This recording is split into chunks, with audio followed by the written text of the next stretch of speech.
dia.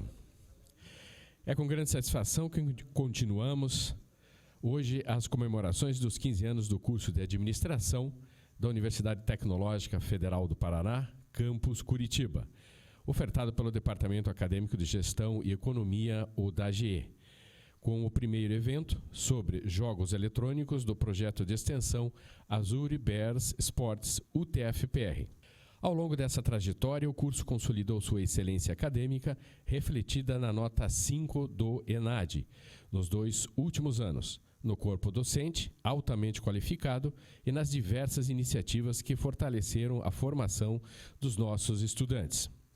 Entre elas, destacam-se projetos de extensão, projetos de pesquisa científica, estágios, dupla diplomação e mobilidade internacional que impulsionam o conhecimento e a inovação.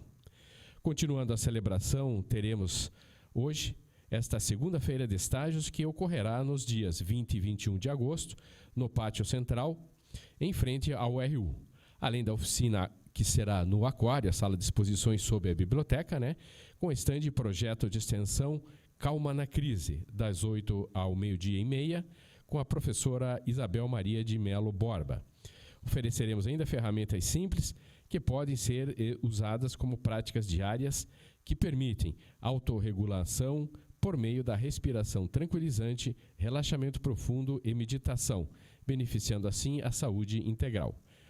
Convidamos todos para participarem dessas palestras, da feira de estágio, dos cursos e oficinas e das atividades de extensão que estão programadas para este ano de 2025. Contamos ainda com a presença de todos para tornar este momento de comemoração ainda mais especial na história do nosso curso. Sejam todos sempre bem-vindos. O Departamento Acadêmico de Gestão e Economia, o DAGE, através do projeto de extensão Azure Bears Sports UTF-PR, convida a todos para toda essa programação que estamos preparando e já está acontecendo e acontecerá até o final do ano dentro dessa comemoração dos 15 anos do curso de administração. Senhoras e senhores, nesse momento, então, iremos compor a mesa de abertura deste evento, convidando para isso, representando a direção-geral do Campus Curitiba, convidamos o professor Valmor Godoy, diretor de Relações Empresariais e Comunitárias do Campus Curitiba. Com igual satisfação, convidamos a professora Louise Francis Moura, representando o chefe do Departamento Acadêmico de Gestão e Economia, DAGE. E temos a honra também de convidar o professor Jean Carlos Tomazoni, que representa a coordenadora do curso de bacharelado em administração do DAGE.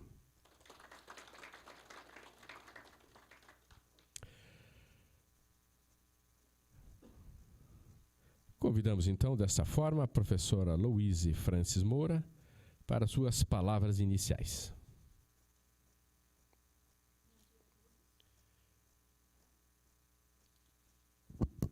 Bom dia, agora sim. Bom dia a todos. Em nome do DAGE, quero agradecer a presença de vocês. Também cumprimentar quem está nos assistindo pelo YouTube depois, Então, bom dia, boa tarde, boa noite. E cumprimento também a mesa. E agradeço também os palestrantes e todo o empenho de toda a equipe. E eu falo representando toda a equipe Avânia, por todo o esforço aí com as comissões e com essas comemorações de 15 anos do nosso curso. Então, parabéns para todos nós, e um bom evento para todo mundo, tá bom? Convidamos também para suas palavras o professor Jean Carlos Tomazoni. Bom dia a todos, cumprimentando aqui o professor Valmor Godoy, direc do nosso campus Curitiba, professora Louise Moura também, representando aqui a chefia do DAGE, e principalmente aqui todos os estudantes que hoje estão aqui para a participação deste evento. Este evento que tem a ver com o nosso DNA, da nossa própria instituição, É a missão da UTF-PR desenvolver a educação tecnológica de excelência. E quando a gente fala em educação de excelência, a gente está falando de uma noção que precisa ser acompanhada de explicações. E acho que são esses eventos, essas ações, esses projetos de extensão, como o Azure, o BERS, que são de fato o que constitui a nossa excelência universitária, o que nos constitui uma universidade diferenciada no campo da educação tecnológica.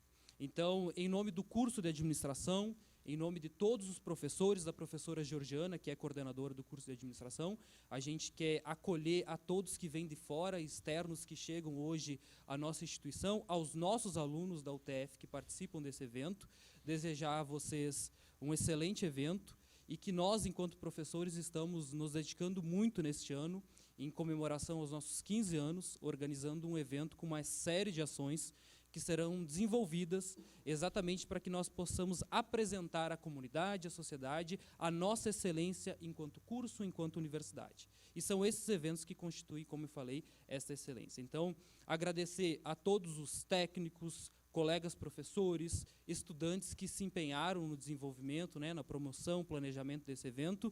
Em especial, eu gostaria de pedir uma salva de palmas à Vânia, que é nossa servidora técnica administrativa do DAGE, mas que muito mais do que do DAGE, ela é uma pessoa ímpar dentro da universidade, uma pessoa extremamente comprometida com a educação de excelência, com os nossos estudantes, e que está sempre propondo essas atividades. Então, Vânia, em nome do curso, gostaria de agradecer o teu trabalho, que extrapola muito além das suas funções, sempre dedicado à universidade.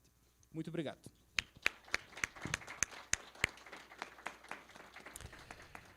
Representando a direção-geral do Campus Curitiba, convidamos para fazer uso da palavra o professor Valmor Godoy. Bom dia a todos. Queria cumprimentar a mesa aqui, o professor Gian, representando aqui a coordenação do curso, a professora Georgiana, né? Falei o nome certo, Gian? É isso mesmo, né? A professora Luísa aqui também, né, representando da AGE, e a Vânia, né? Também queria cumprimentar aqui o Diego da Nitro, que lá atrás a gente conversou e agora a gente está vendo o resultado de uma parceria aí que está acontecendo, bem importante. Também o André, da Game Escola, o Alisson, da ONG Futebol de Rua. E eu acho que é um momento bem importante, e essa movimentação toda da administração, do curso de administração, né, é bem marcante esse ano, 15 anos, né, Vânia? Esse trabalho, eu reforço aí o que o professor Jean colocou, que esse papel da Vânia no departamento e no apoio aos estudantes, nessa questão de uma qualidade de estudo, ela está coordenando agora o projeto de extensão, né, e os nossos servidores aqui podem coordenar projetos de extensão. É bem importante falar isso, já que vai ficar gravado, e a gente sabe de casos de sucesso nesse sentido, muito bons, né? Então, esse projeto agora da Azure e BERS, que vai também para o brasileiro, né, para os Jogos Universitários Brasileiros, a DIREC, a minha direção, tem apoiado as equipes de competição, são quase R$100 mil só nesse primeiro semestre desse ano em apoio a equipes de competição do Campus Curitiba, né, em várias modalidades, robótica, o eSports que está chegando forte agora, né. Então a gente tem até campeonato de derivada, tem aqui, a gente apoia essas equipes do Departamento de Matemática. Então, são ações dos estudantes que fazem com que eles permaneçam aqui também, ajudem na permanência deles dentro da universidade. Então, a gente apoiar é mais do que importante a gente apoiar, né, Vânia? A gente sabe disso, né? Então, quem está chegando com parceria aqui com a gente, queira fazer parceria com a gente, vem conversar comigo, porque a gente tem várias opções de parceria, nós podemos discutir vários caminhos aí para que a gente tenha sucesso junto. Então, aí o curso de administração é um exemplo bem interessante. Além do game, o game hoje ele tem uma outra visão, né? Essa questão da gamificação, essa questão do uso do game, essa questão da...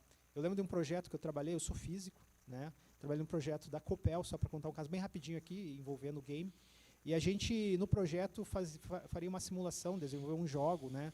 Um jogo dentro de uma plataforma para a Copel. E nesse projeto a gente tinha um requisito para os bolsistas. Ele teria que ter jogado, né? Ele teria que ter... Você gosta de jogar? Qualquer jogo, né? Porque era um requisito importante para o desenvolvimento daquela plataforma de simulação para um ambiente perigoso da Copel, e que a gente estava desenvolvendo um game para isso, né? O projeto teve um sucesso bem interessante. Então, o game é muito importante em vários aspectos, né? Em vários aspectos de desenvolvimento. Sou suspeito de falar porque eu também jogo, né? Então, é bem importante.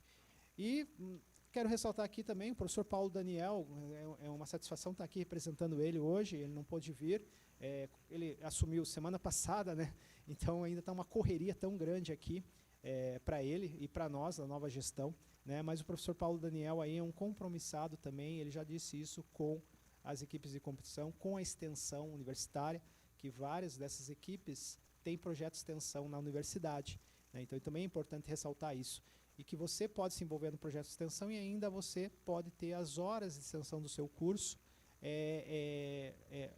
abatidas ali numa coisa que você gosta de fazer.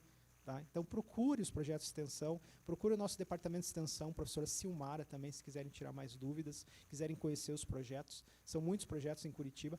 Tá? Então eu só quero dizer que estou bem feliz de ter esse convite aqui quase em cima da hora, né, mas bem feliz porque é um tema bem importante e a gente está junto, né, Vânia? Sempre, né, Diego aí, chegando agora também com a gente, pode contar para a gente sempre, tá bom? Obrigado.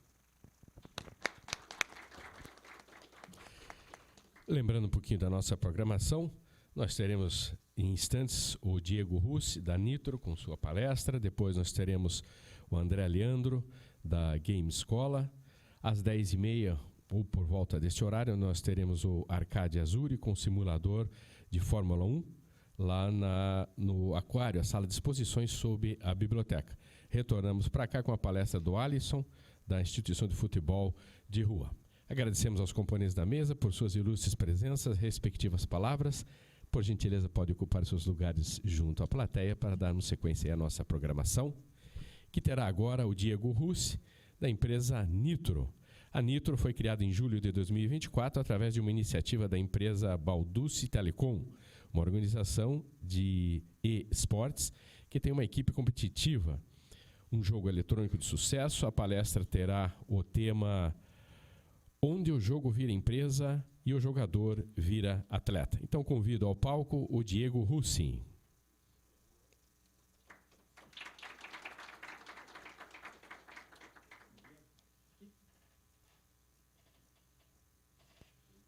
Alô? Todos ouvindo? Bom dia. Galera, muito prazer. Vou pegar o microfone aqui. Muito prazer estar com vocês nessa manhã. E um agradecimento aí ao DAGE. É uma honra estar participando dos 15 anos, dessa celebração de 15 anos do curso de administração. E fazer parte dessa parceria junto com o TFPR, a Azure Bears. E, bom, o intuito aqui, pessoal, é trazer para vocês um conteúdo sobre uma organização de esportes e o sonho de se tornar um negócio realmente escalável, assim como a perspectiva do jogador e o sonho de se tornar um atleta na modalidade em que ele tem ali a sua paixão, né? Bom, então a palestra aqui, galera, vai girar em torno desse contexto. Vocês observam que o tema é onde o jogo vira empresa e o jogador vira atleta. A gente vai fazer uma inversão aqui. Eu convidei o nosso atleta João Piana. Ele vai começar, faz muito sentido para a narrativa aqui da palestra que comece por ele, e depois eu volto para falar sobre onde o jogo vira empresa, beleza? Então eu vou passar a palavra aqui, o microfone para o João Piana, por favor, João. Salva de palmas, galera. Fica à vontade, meu amigo. Obrigado. Só para testar aqui. Bom, bom dia a todos. Para quem não me conhece, sou o João Piana, sou atleta profissional da Nitro, na área de automobilismo virtual, e eu vou contar um pouco sobre a minha trajetória e também sobre como um atleta profissional de esportes trabalha, quais são os pensamentos e como ele faz para se manter nesse negócio. Então, para começar, falar um pouco sobre o início da minha carreira. Hoje eu tenho 25 anos e eu corro desde 2014, desde os 14 anos de idade, então tenho mais de uma década aí de carreira. E o começo, como tudo na vida, ele é mais simples, ele é mais uma paixão de fato. E, como vocês podem observar aqui, esse foi meu primeiro simulador profissional, entre aspas, porque Foi o primeiro volante com uma tecnologia que me permitia ter sentimentos do carro de verdade que eu usava para competir. Um volante que eu comprei de um primo meu, que eu trabalhei com os meus pais durante meio ano para conseguir comprar ele. E iniciei aos 14 anos, em 2014. Naquela época, né, hoje a gente vê que tudo que envolve jogos, basicamente, na verdade, o nosso mundo inteiro está envolvido em rede social, em transmissões, em alguma coisa, algum conteúdo gerado a partir disso. Porém, nessa época, não tinha isso. O automobilismo virtual, principalmente, ele não tinha nada. Ele era simplesmente uma competição entre amigos, ou algo que você combinava com alguns colegas, alguns conhecidos, para você jogar num determinado horário, num determinado dia. E era realmente a paixão que você tinha por aquele esporte, para sentir um pouco do que um piloto profissional sente no dia a dia, de treinar, de competir, de ter um compromisso com o campeonato, com os competidores, enfim, com uma equipe também. E online, somente nas corridas, então a gente não tinha essa conexão toda que nós temos hoje. Isso continuou até 2017, que é o primeiro ponto de virada na minha carreira, que em 2017 a Fórmula 1, que é a maior categoria de automobilismo do mundo, o maior mercado envolvendo automobilismo no mundo, criou o seu campeonato oficial de eSports, que é o F1 eSports Series. Esse campeonato, a primeira edição dele, teve a classificação para pilotos do mundo inteiro, e que os pilotos faziam uma tomada de tempo, ou seja, tentavam fazer a melhor volta possível, e os 20 melhores pilotos eram levados até Abu Dhabi, sede da última corrida da Fórmula 1, ao final da temporada de Fórmula 1 acontece em Abu Dhabi, e nela a Fórmula 1 organizou vários simuladores, onde os pilotos competiram, os melhores pilotos do mundo competiram, e dessa forma foi determinado o primeiro campeão mundial oficialmente de Fórmula 1 virtual. Nessa edição de 2017, era a época que eu estava no ensino médio, meu último ano do ensino médio, então meu foco era entrar na faculdade, como o padrão que nós temos na nossa sociedade hoje. E em 2018 consegui ser aprovado no vestibular e comecei a graduação em engenharia mecânica. Em 2018, a Fórmula 1 notou o sucesso desse campeonato virtual dela e continuou a investir nisso. Em 2018, eu tentei participar pela primeira vez desse campeonato. Cheguei muito perto de me classificar para viajar para a Inglaterra, que eles mudaram a localização, mas por 2 décimos, que para usar como referência é um piscar de olhos, eu não consegui me classificar para ficar entre os 30 melhores do mundo. Porém, ali eu notei que eu tinha o potencial, eu notei que faltava um pouco de maturidade, mais um pouco de treino, um pouco de tempo, para eu conseguir figurar entre os melhores pilotos do mundo. E em 2019 eu consegui me classificar, fiz o recorde mundial na pista do Canadá, na pista virtual do Canadá, no jogo da Fórmula 1, e dessa forma eu consegui me classificar para participar do Campeonato Mundial de Fórmula 1, sendo o único representante da América Latina nesse campeonato. Esse foi o primeiro ponto de virada, então eu vou para Londres, onde eles realizaram o campeonato, represento o Brasil e a América Latina como um todo. Conheço a cidade de Londres, então minha primeira experiência até fora do país. Eu já tinha visitado Paraguai, Argentina na fronteira, mas não é a mesma coisa que você atravessar metade do mundo para conhecer um lugar que não fala a sua língua, uma cultura completamente diferente, um lugar onde às 10 horas da noite ainda era dia. Então, foi o primeiro ponto de virada assim, na questão de ver como o mundo é grande, né? Ver como as coisas são bem diferentes da bolha que a gente acaba vivendo. E conheci aquele cara ali na direita, de camisa preta, para quem não sabe, é o Lando Norris, que hoje é piloto da McLaren de Fórmula 1. Então, esse é o primeiro ponto de virada, e quando eu retorno para o Brasil, eu recebo o convite da Globo para gravar uma matéria no Esporte Espetacular, falando sobre automobilismo virtual. Gravei junto com o tricampeão de Stock Car, que é a maior categoria de automobilismo no Brasil, hoje e desde sempre, com o Ricardo Maurício e o repórter Caio Maciel, que ainda hoje trabalha também na Rede Globo. E esse foi o primeiro ponto de virada, porque começou a ter o pensamento na cabeça: será que é só um hobby? Será que é só uma brincadeira? Será que vale a pena investir realmente tanto tempo assim? E nessa mesma época eu estava na faculdade, estava na universidade. Então, segui o caminho lógico, segui o caminho no padrão, fazer a universidade, achar um emprego como engenheiro, que era o meu sonho também, trabalhar com automobilismo, ou será que eu continuo investindo no Fórmula 1 virtual? Será que eu consigo tirar alguma coisa disso, não só financeiramente, mas trazer experiências, enfim, será que eu consigo ver um futuro nisso? E foi um pensamento que eu tive durante todo o ano de 2019, até a gente chegar no ano de 2020, que tem o segundo ponto de virada na minha carreira, que é a parte da pandemia, que a pandemia ela acabou explodindo o esporte eletrônico. Então, durante a pandemia, a gente teve todos os esportes físicos, né, presenciais. Basicamente, o mundo inteiro, na verdade, parou. Então, a gente tinha uma demanda muito grande por conteúdo, seja ele por séries, filmes, enfim, qualquer tipo de conteúdo. E algo que o ser humano gosta muito é da competição, é do esporte. Então, como a gente não podia ter um jogo de futebol real, com um estádio cheio, com 70 mil pessoas, a gente poderia ter uma transmissão de um jogo virtual com 70 mil pessoas assistindo. A gente não poderia ter uma corrida de Fórmula 1 com 250 mil pessoas no autódromo, mas a gente poderia ter uma transmissão de uma corrida virtual de Fórmula 1 com 250 mil pessoas assistindo. Então, durante a pandemia, a gente tem uma explosão das plataformas de live streaming, o YouTube, Twitch, enfim, dentre outros, até as plataformas de streaming de filmes, de séries. E é o segundo ponto de virada, porque pessoas como esse cara da foto aqui, que é o Max Verstappen, atual tetracampeão da Fórmula 1, pessoas como ele começaram a fazer lives, começaram a gerar conteúdo em volta disso também e começaram a investir dinheiro nisso, porque começou a dar um retorno, começou a ter uma mídia em volta, começou a fazer sentido investir nisso, começou a virar um negócio, não só mais um hobby. Então, durante a pandemia, eu também iniciei a fazer transmissões, a fazer lives na Twitch, no YouTube, gerar conteúdo para as redes sociais, e a partir disso começa a girar a máquina, ou seja, parou de ser só um hobby, parou de ser só uma atividade que eu fazia para passar o tempo, para brincar, para me divertir, e começou a virar também uma parte da minha carreira profissional, um trabalho também.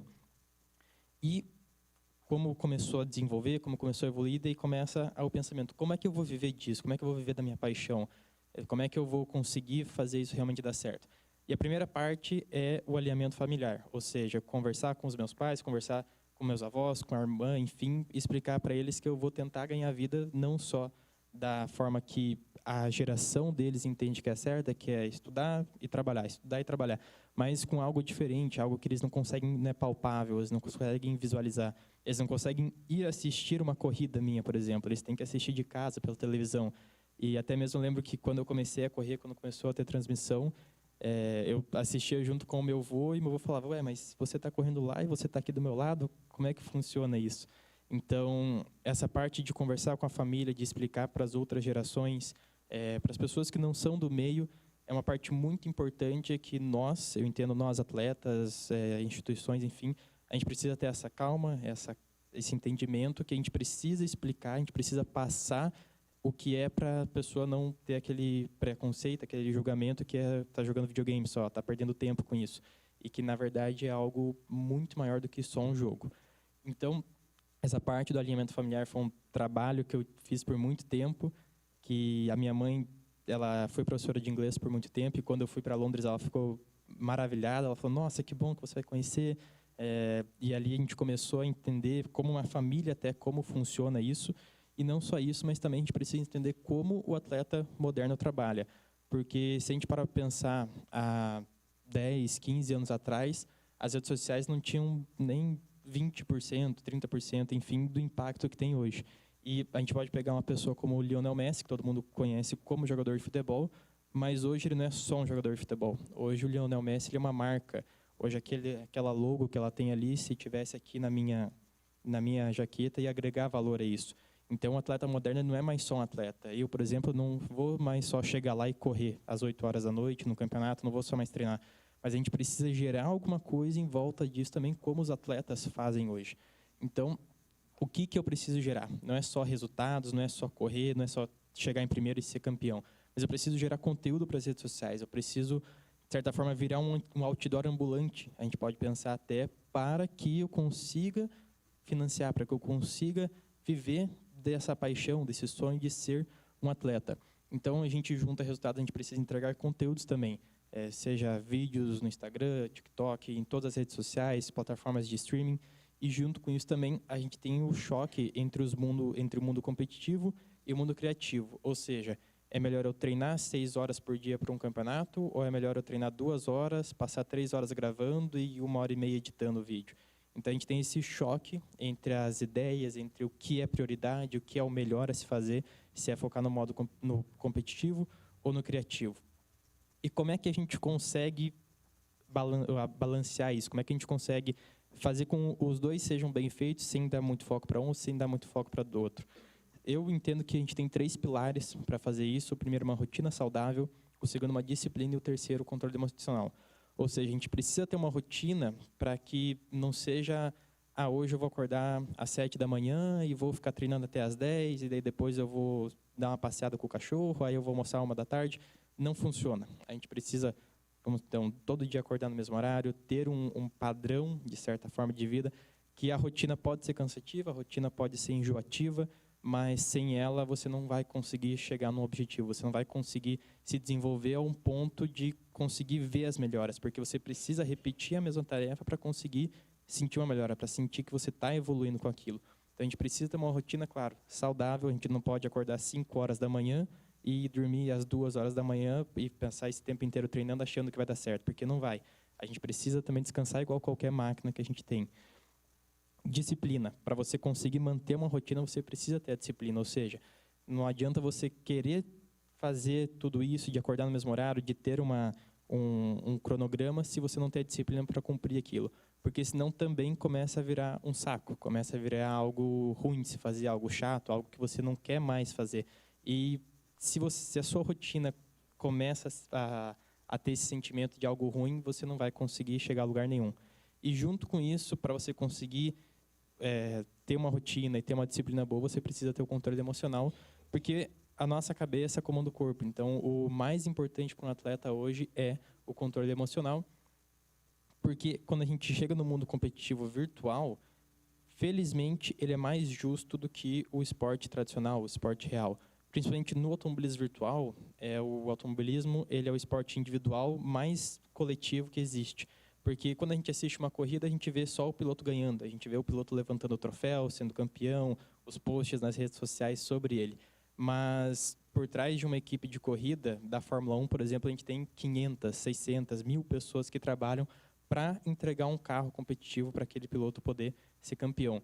Então, quando a gente pensa num mundo competitivo virtual, a gente precisa ter algum diferencial, o atleta ele precisa ter esse diferencial que geralmente é o controle emocional, porque como a gente participa de um campeonato em condições iguais, quem faz a diferença é o atleta, quem faz a diferença é o jogador, o piloto, o futebolista, enfim, o jogador de CS, ele que faz a diferença porque nós temos essa condição igual para todos. E a gente precisa se manter atualizado porque o mundo hoje ele é muito volátil, ele é muito rápido. Então, na área do automobilismo, a gente tem novas técnicas de pilotagem, a gente tem novas técnicas de acerto para o carro, até pensando no mundo criativo, os conteúdos que a gente consegue criar em volta disso, a gente não pode sempre ficar fazendo a mesma coisa, a gente precisa sempre ir nadando, entendendo o que dá certo e o que não dá certo, e se mantendo atualizado para conseguir sempre entregar o melhor resultado possível dentro das pistas e também fora das pistas. E quando a gente pensa nessa questão do diferencial, o principal é o controle emocional, porque a parte muito ruim do esporte é que ele é muito cruel. Porque, igual eu comentei, no primeiro Mundial que eu participei, foram 2 semanas que eu fiquei treinando de 6 a 10 horas por dia, sem parar, me dedicando muito para uma única pista, para uma única volta que eu precisava acertar lá. E quando eu cheguei lá, eu errei a volta. Eu não consegui chegar até a final. Eu fiquei entre os 30 melhores do mundo, mas eu queria ter ficado entre os 10. E é muito cruel porque o esporte, você não tem uma segunda chance. Você pode até ter, mas daqui 1 ano, daqui 6 meses, você não vai ter uma segunda chance ali.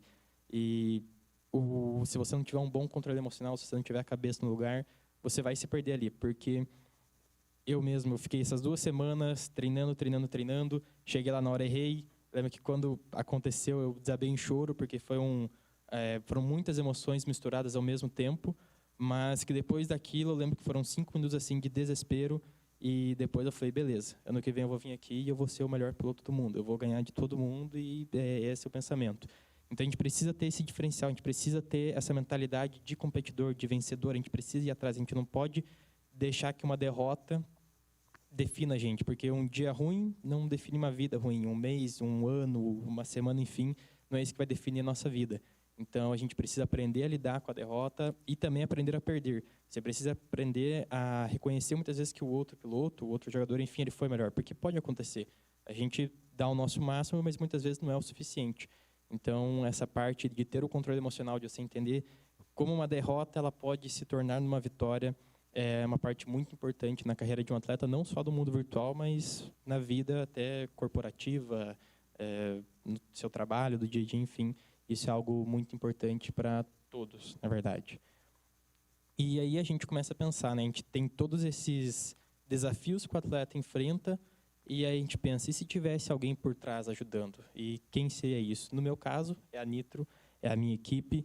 E quando a gente tem uma equipe, uma organização por trás de um atleta apoiando, o atleta ele não precisa mais ficar focando nessas coisas secundárias, ou seja, ele não precisa mais ficar focando, hoje eu vou criar um conteúdo assim, hoje eu vou falar com um patrocinador, hoje eu vou ir atrás disso. Você foca na pilotagem, você foca no jogo, você foca nos treinos, então você consegue se organizar de uma forma melhor, a sua rotina, a sua disciplina, você consegue ter isso mais organizado porque você tem pessoas em volta de você que estão te ajudando a chegar no mesmo objetivo. E é assim que precisa ser essa relação de você ter várias pessoas buscando chegar no mesmo objetivo, porque sozinho você não chega em lugar nenhum. O teu exército de um homem só, você vai enfrentar muitas dificuldades, então é muito melhor você ter pessoas em volta de você que vão te ajudar a chegar em algum lugar do que você simplesmente tentar enfrentar o mundo sozinho. E pode ser difícil, muitas vezes, encontrar as pessoas certas para isso, mas com experiência, com tentativa e erro, a gente consegue, e a partir disso a gente consegue ter essa questão da relação entre a organização e o atleta para todos chegarem num objetivo conjunto e dessa forma sempre estarem em constante evolução.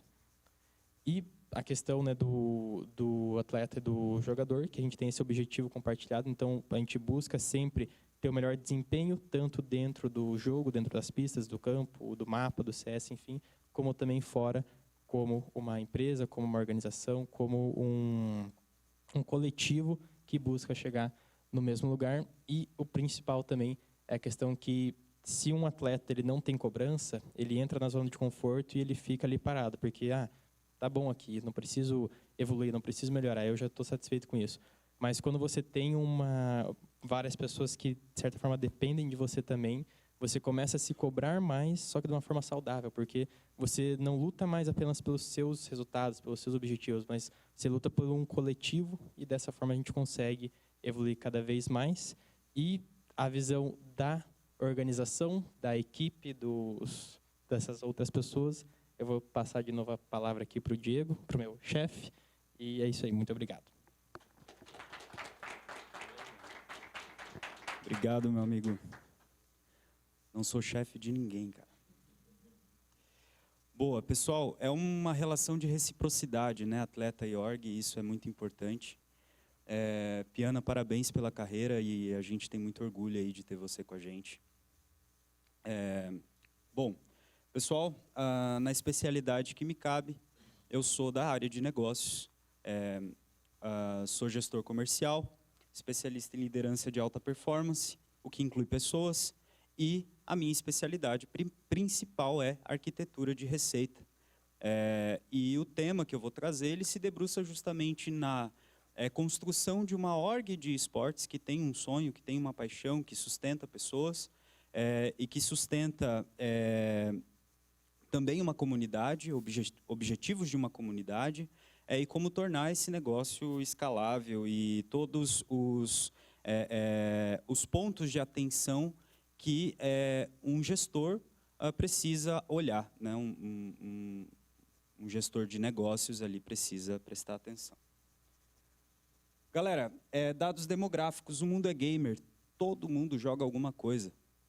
Não existe quem não joga algo, que seja jogo da velha, né? Esses dias eu estava na praia, eu sou de Florianópolis, estava na praia com amigos e do nada nasceu a ideia da gente fazer um grande jogo da velha na areia e isso estimulou um senso de competição, isso estimulou ali um senso de pensar e raciocinar, exercer esse cognitivo diante de uma dinâmica gamer, né, no final das contas. No Brasil, e aí olhando para o nosso cenário, para o nosso contexto, no Brasil nós temos aí mais de 75 milhões de pessoas gamers, mais de 52% dos brasileiros consomem conteúdo gamer, A geração Z, ela já depende muito de uma comunicação mais inovadora, de uma comunicação mais gamer, que conversa justamente com o seu meio, né, cultural, e essa geração já está muito presente, nasceu muito nessa era em que o boom gamer ele realmente entrou em ascensão. Um dado muito bacana, mais de 50% do público gamer é feminino, e uma boa fatia, aí, mais de 40% da população gamer está na classe média. E aí uma provocação, né? Se mais de 50% do público gamer é feminino, a gente precisa, e a maior fatia do público gamer está ali na ordem de 30 a 39 anos, a gente precisa redefinir o que a gente entende como cultura gamer. E quando a gente se depara com pessoas como a Larissa, pesquisadora na área de esportes, hoje olhando para um projeto lá na UFPR, a gente acaba vendo que realmente isso é comprovado, né? E nos traz muito orgulho, não somente por esse aspecto de fortalecer e evidenciar a força feminina num meio que tem muita presença masculina, mas também por olhar para outros movimentos de diversidade, como, por exemplo, a Azure Bears recentemente promoveu aqui na UTFPR, incluindo também pessoas trans e etc., né? Então, acho isso muito bacana, mas eu vou voltar para o tema negócios. E aqui, trazendo dados econômicos, o Brasil ele é o maior país na América Latina na economia gamer.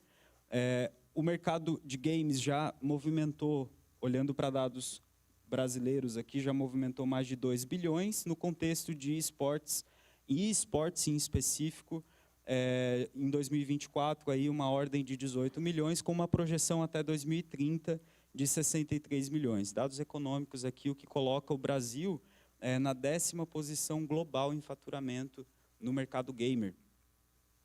Isso é muito bacana, porque a gente consegue observar que a economia puxa novas profissões, puxa novas aplicações de negócios, né? Que é o que a gente está fazendo aqui enquanto uma startup de cultura gamer. É assim que a Nitro se posiciona. Como nasce uma org, ou seja, a Nitro é uma startup de cultura gamer que nasceu como uma org de esportes há cerca de 1 ano. Nós nascemos aportados num grupo de empresas do mercado de telecom. Galera, eu fui entender o que é a cultura gamer depois de trabalhar com a Nitro, e eu nunca entrei no servidor, então nunca joguei nada, ao não ser os joguinhos comuns, videogame, enfim, mas olhando para esportes, de fato, realmente eu nunca joguei nenhuma modalidade. E é muito desafiador desenvolver um negócio dentro de um mercado que você nunca desbravou, né? Então, realmente está sendo, não é uma jornada romântica, está sendo uma jornada de muito aprendizado, de muita dedicação e exercício de muita ciência. Ciência de venda, ciência de negócio, enfim, ciência de pessoas, né? Bom, uma org nasce a partir do interesse genuíno por um jogo ou comunidade. E ela pode nascer a partir de uma equipe informal que cresce, um grupo de jogadores diante de uma determinada modalidade, exemplo, Counter-Strike, vai lá, se juntam, o negócio começa a dar certo e a partir dali o negócio começa a rampar. Ou uma org pode nascer a partir já de um empreendimento idealizado, ou por jogadores, ou por gestores, ou por influenciadores. No caso da Nitro, nasceu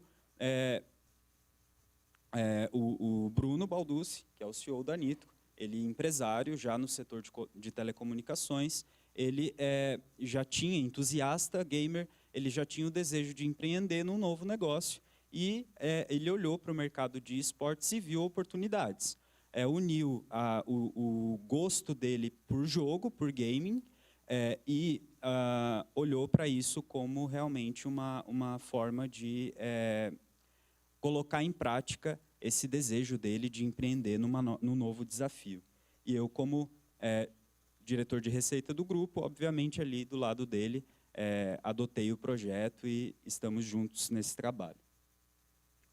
Mas reforço, não é uma jornada romântica. A Nitro hoje só gera custo, não gera ROI, e a gente busca dia após dia entender o que a gente precisa fazer para conseguir rampar o negócio, escalar o negócio e tudo mais. Como se monetiza numa org de esportes, galera? Aqui a gente tem muito a linha de campeonatos, então o time vai lá, participa de campeonatos que remuneram, que tem ali as suas premiações, e a partir disso a gente consegue gerar receita. Outra forma de monetizar, compra e venda de jogadores, mercado humano, uma loucura. Jogadores que jogam bem são assediados por outra org e a gente precisa estabelecer isso em contrato, um valor de buyout, por exemplo, né? Então a gente tem ali nos nossos contratos de atleta, todos os contratos têm ali o seu valor de buyout. Lifestyle também é uma forma de monetizar. A org, ela, no final das contas, tem a sua marca, e essa marca gera um desejo, e as pessoas querem vestir a camisa, né, e essa camisa vai para um e-commerce, e a partir disso a gente também pode gerar receita a partir do lifestyle, né, de venda de itens que giram em torno ali da marca que a org criou, né, como um legado para o mercado. Entretenimento, aqui a gente está falando muito de stream, a gente está falando muito de redes sociais, e patrocínios, que certamente é o principal caminho aí que as orgs buscam para conseguir escalar. Basicamente é isso. Uma org, ela precisa sustentar um bom competitivo e precisa gerar comunidade, e está muito presente lá no marketing digital, para que, a partir disso, marcas queiram, se sintam com desejo de investir, patrocinar e gerar visibilidade a partir do sucesso dessa equipe, dessa org.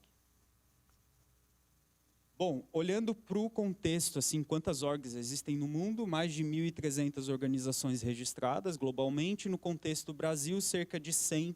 A gente está aí na ordem da centena. Dezenas com estrutura.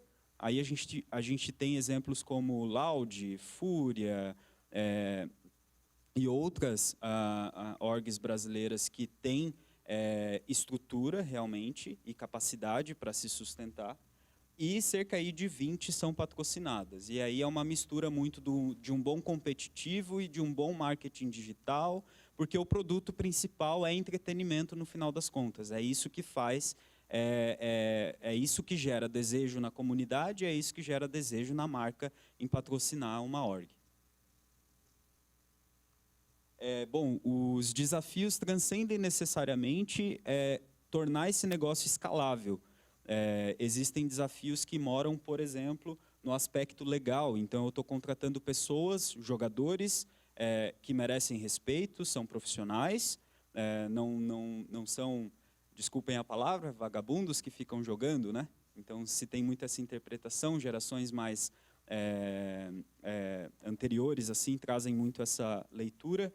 Então, existe um aspecto legal e uma boa prática, por exemplo, quando a gente está olhando para um profissional de esportes, um jogador, minimamente garantir um contrato de atleta. Existe, por exemplo, a Lei Geral do Esporte, Lei Pelé. Então, são leis que nos trazem aplicações ali para esportes e é uma boa prática. Os contratos, por exemplo, da Nitro são contratos de atleta e é uma boa prática a gente prestar muita atenção no aspecto legal. Aqui, o organograma, então, define bem papéis e responsabilidades. Então, existe o nosso CEO, existe, geralmente, uma org tem ali o seu manager, tem o coach daquela modalidade específica. Então, lá na Nitro, nós temos duas modalidades, Counter-Strike e automobilismo virtual. Lá no Counter-Strike existe um coach em específico olhando para aquele time, o desenvolvimento daquele time. E no aspecto de marketing digital, todo o time de criação, social media, enfim, a produção de conteúdo, né? Justamente porque o produto principal é entretenimento. A gestão competitiva, então, essa agenda competitiva, ela precisa ser viva e precisa ser sustentada com muito foco e disciplina. Então, desde o time que precisa jogar, que está jogando, até justamente esse hunting de competições, né? Ou seja, somos invitados, isso pode acontecer, mas a gente precisa estar atento também, em muitos casos, bater na porta. ou até mesmo promover competições. Gestão de custos, porque a conta precisa fechar, são pessoas que precisam ser remuneradas e nós temos responsabilidades, mas muito mais do que, aliás, não muito mais do que pessoas, mas além de pessoas, existe também o aspecto estrutura, então equipamento e uma série de investimentos também que precisam ser feitos, né? E gestão de custo é um ponto muito importante aqui. E gestão estratégica. E olhando para a gestão estratégica, a gente precisa estar muito atento ao cenário, que é muito volátil. Ou seja, as modalidades são muitas. Counter-Strike, automobilismo virtual, futebol virtual, Valorant, LoL e tantas outras, Rainbow Six, tantas outras modalidades que nascem, e eu acho que a tecnologia favorece isso quando nós temos instituições, por exemplo, que promovem cursos orientados ao desenvolvimento de jogos, logo a gente entende que novos jogos surgem a todo momento, né? E para um jogo virar a chave ali e dar o seu boom, e isso gerar receita, 2 palitos, né? Basta uma comunidade se engajar com aquele jogo, o jogo ser bem desenvolvido e isso ter engajamento. Então, gestão estratégica é muito importante. A gestão estratégica mora em lugares que demandam dessa pessoa que está na gestão estratégica olhar para o mercado. E olhar para o mercado é justamente estar atento à sua volatilidade, né? E aí, pessoal, a gente tem cenários como esse aqui. Por exemplo, Counter-Strike, hoje nós estamos nessa modalidade. Counter-Strike já é uma modalidade, digamos que elitizada, e aqui a gente já observa o seguinte, o crescimento no cenário está estagnado e declinante, em alta, pessoal, isso daqui é importante, né? Está em alta, tem o seu hype, mas quando a gente observa outras modalidades numa crescente e há uma relação de ROI, retorno sobre o investimento, sobre a modalidade que já é elitizada, para uma org se sustentar, a gente precisa prestar atenção nesse tipo de contexto para tomar decisões assertivas e seguras, né? Então, aqui é um tipo de análise que a gente precisa fazer justamente para abrir espaço para outras modalidades e surfar na onda de novas modalidades. Esse é o contexto, né? O discurso aqui não está em detrimento à modalidade de Counter-Strike, para deixar claro. Ou seja, é uma análise que eu estou trazendo sobre a volatilidade do mercado e as oportunidades que o próprio mercado traz. Então, aqui a gente observa um crescimento no cenário estagnado declinante, um investimento alto, equipamentos, jogadores, né? E um apoio de marcas moderado. Então, as marcas hoje têm muito desejo nas equipes grandes. Esse é o contexto que a gente precisa entender aqui, né? E quando eu me refiro marcas, empresas, marcas que patrocinam, né, geralmente. E aí a gente observa oportunidades como, por exemplo, o automobilismo virtual, que ele está numa crescente no cenário, o investimento é moderado, não tão alto quanto Counter-Strike, e as marcas, elas têm, obviamente, pelo crescimento dessa modalidade no cenário, as marcas visualizam aí oportunidade e, consequentemente, têm desejo, né? Principalmente quando a gente tem, aí puxando um pouco para Nitro, principalmente quando a gente tem o João Piana sendo nosso piloto. Beleza, pessoal? Tudo bem até aqui? Boa. Mas muito além do que necessariamente depender do competitivo, e aí é uma provocação que eu tenho, né? Como que eu vou tornar esse negócio escalável? E como que eu vou tornar a Nitro diferenciada? Como que eu vou tornar dessa empresa, desse negócio, dessa startup, que, estatisticamente falando, existem dados que mostram que, em cerca de 5 anos, menos que 40% das startups se mantêm de pé. Como que eu vou olhar para isso, sabendo desse dado estatístico, olhar para o meu negócio, eu vou entender que ele precisa se tornar longínquo, competitivo e tudo mais, se diferenciar no mercado, né? E aí eu preciso justamente entender, ok, o competitivo é muito cruel. O João Piana trouxe isso aqui nas palavras dele. O competitivo é muito cruel.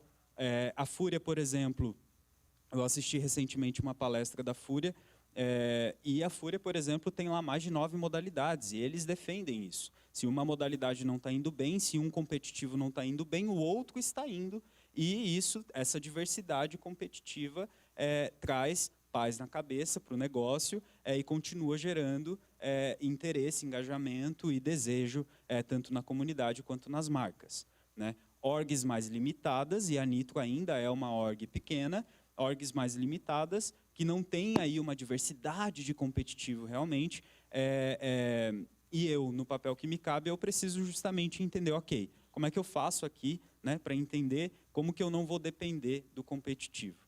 E, muito além disso, como que eu furo a bolha do competitivo para gerar impacto. Me unir, por exemplo, a uma universidade federal, e me unir, por exemplo, a parceiros, e olhar para projetos como o futebol de rua, e olhar para outras iniciativas que geram impacto, que acessam pessoas que não têm recursos, né? Que precisam justamente de oportunidade. Né?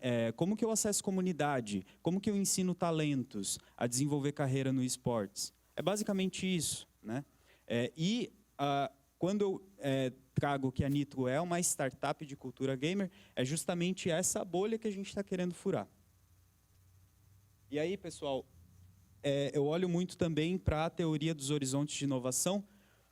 Para quem não conhece, os horizontes de inovação da McKinsey, ele traz muito esse contexto de competitividade e longevidade. Então, trazendo aqui uma analogia, o horizonte 1 é como se fosse o core ali. Então, vou trazer um exemplo básico, o carro a combustão. O horizonte 2 é o carro elétrico e o horizonte 3 é o carro voador.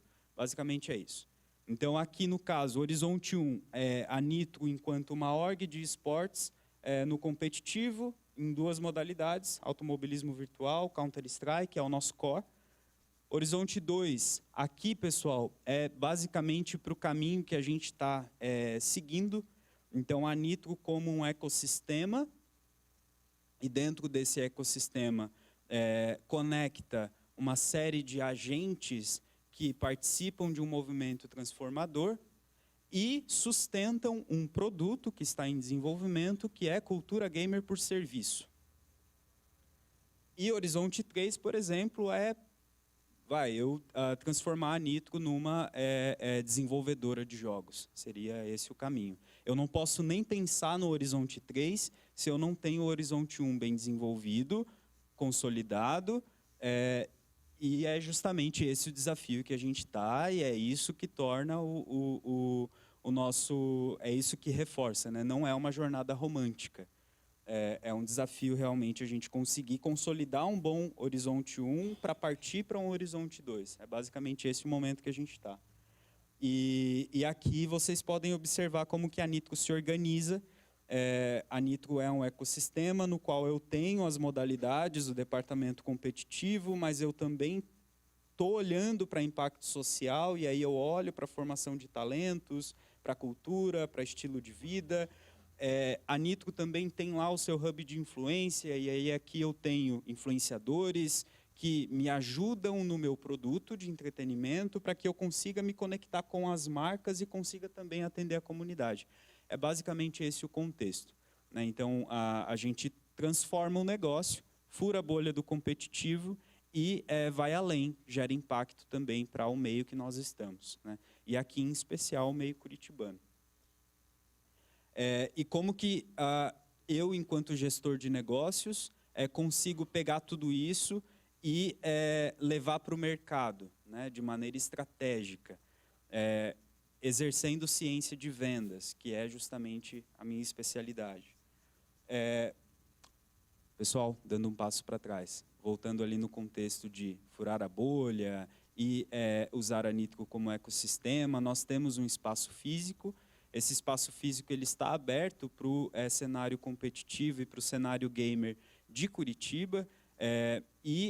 Nós temos com a Azure Bears uma parceria, e eles estiveram presentes lá no nosso Game Office, e juntos a gente vem também desenvolvendo ações aí que furam a bolha do competitivo. É basicamente isso, só esse registro aqui é muito bacana para esse momento. Bom, voltando, então, como que eu pego tudo isso, pessoal, e transformo em produto realmente, vou para o mercado e vendo, para que esse negócio se torne escalável. Dentro da minha aplicação, basicamente aqui eu olho muito para um conceito, para uma disciplina da ciência de vendas, que é a arquitetura de receita. E essa disciplina se organiza em transformar o negócio numa fábrica de receita, no qual eu tenho linhas de produção, onde eu tenho propostas de GTM diferentes. O que é GTM? Go to Market, ou a forma com que eu vou para o mercado. E aqui eu entro num conceito de GTM, onde eu tenho canais de venda, então inbound marketing, outbound, um profissional que faz hunting de possíveis patrocinadores, ou uma agência que faça isso. Então eu preciso definir as minhas esteiras, né, as minhas linhas de produção, para que eu consiga produzir receita e, consequentemente, fazer o negócio crescer. Isso daqui dá uma palestra só para isso, né? Mas, basicamente, para vocês entenderem o que está por trás da estratégia no contexto de crescimento desse negócio e de geração de receita. E isso tudo aqui se expressa no que nós consideramos na aplicação dessa ciência como funil ampulheta. Então, tudo parte de um produto. Eu tenho o meu cliente interno, que é o meu colaborador, que é o meu jogador. Eu tenho o cliente externo, que é a comunidade, que são as marcas. E, a partir disso, um funil de aquisição e um funil de expansão. E eu vou parar por aqui, porque, senão, galera, esse conteúdo ele não tem fim, né? Mas, pessoal, basicamente é esse o contexto aqui que eu queria trazer. Não é realmente uma jornada romântica. E o negócio ele se organiza, né? Dessa forma, a gente é um desafio. Sustentar justamente algo que é inovador, que fala uma linguagem diferente e que precisa, né? O nosso desejo é que seja longínquo, que seja duradouro, e por trás disso tem muita estratégia. Basicamente era isso que eu queria trazer. Muito obrigado, desejo um bom dia, um bom evento. Valeu, pessoal. Eu queria convidar agora o André, da Game Escola, para continuar a palestra aí sobre a Game Escola, desenvolvimento de jogos e tudo que temos de desafios nesse cenário aí.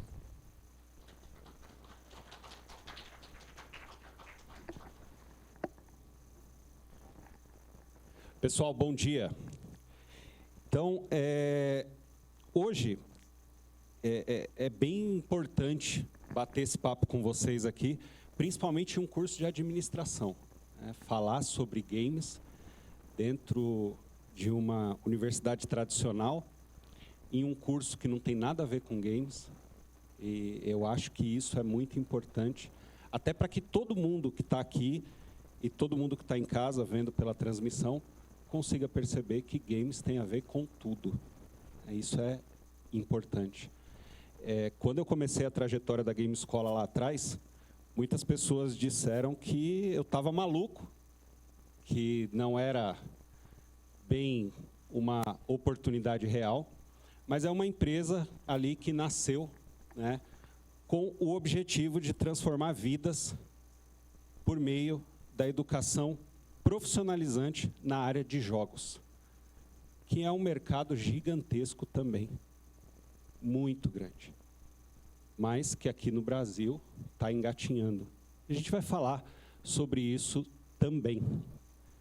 Eu sou André, sou o CEO lá da Game Escola, que é uma empresa que o ano que vem faz 10 anos. E mesmo sendo uma escola presencial, conseguimos sobreviver à pandemia. E foi difícil. Eu costumo dizer para as pessoas que nós falimos, mas continuamos existindo naquela época. Continuamos de teimoso. Além disso, da Game Escola, eu sou presidente da Associação de Criadores de Jogos aqui do estado do Paraná, que é a AC Jogos. Ocasionalmente aí temos alguns encontros da associação, então depois quem quiser adicionar rede social, procura lá, AC Jogos PR, e vai conseguir ter aí informações sobre os nossos encontros. Também tem palestras, são encontros ali bem voltados para esse mercado. O meu trabalho aqui hoje é falar um pouquinho sobre esse mercado de desenvolvimento de jogos.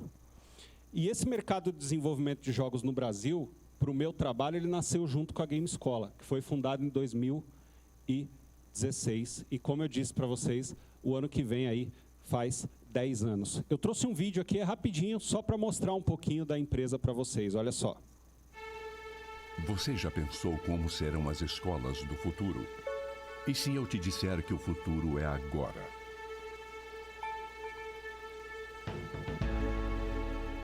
A Game Escola é a maior escola criativa do país.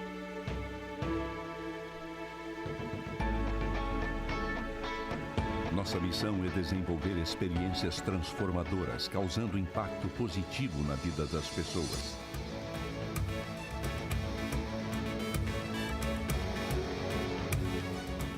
Na Game Escola, você vai aprender a criar jogos, programar, desenhar, modelar, produzir animações em 2D e 3D, elaborar vídeos. Aprenderá também robótica, informática administrativa e inglês. Venha para a Game Escola. São muitos os cursos para escolher. Prepare-se conosco. Juntos, vamos construir o seu futuro. Hoje nós temos 2 unidades, uma unidade em Curitiba, uma unidade em São José dos Pinhais. E somos, sim, a maior escola criativa do país. A única escola que ganhou uma Brasil Game Jam da Brasil Game Show, que é uma competição ali de desenvolvimento de jogos. Já conseguimos aí conquistar 2 Global Game Jams na PUC, que é a 3ª maior Game Jam do mundo. Né? Então, foi um trabalho bem interessante ali com alunos nossos. É a única escola que tem uma publisher de jogos. Já lançamos jogos mundialmente na Steam e somos sede aí da Global Game Jam Next. Hoje, por meio do nosso trabalho, nós temos mais de 300 alunos bolsistas integrais que são estudantes de escola pública. Porque nós acreditamos que é por meio da formação e da educação que nós vamos conseguir transformar o mundo. E eu vim da escola pública. Então, como missão, eu tenho isso desde a concepção da empresa. Atender molecada carente, fazer um trabalho voltado para eles. E hoje são mais de 2.000 alunos aí em 2 unidades. O slide está um pouquinho desatualizado, né? Por quê? A nota no Google continua a mesma, 4,9. Trabalhando com gente, manter uma nota alta dessa não é fácil, tá? Só que já somos 16.000 seguidores ali no Instagram e o Facebook aqui no Brasil parece que não anda, né? Então, continuou ali, parou nos 8.000. E por incrível que pareça, o Facebook ainda é a rede social mais utilizada no mundo.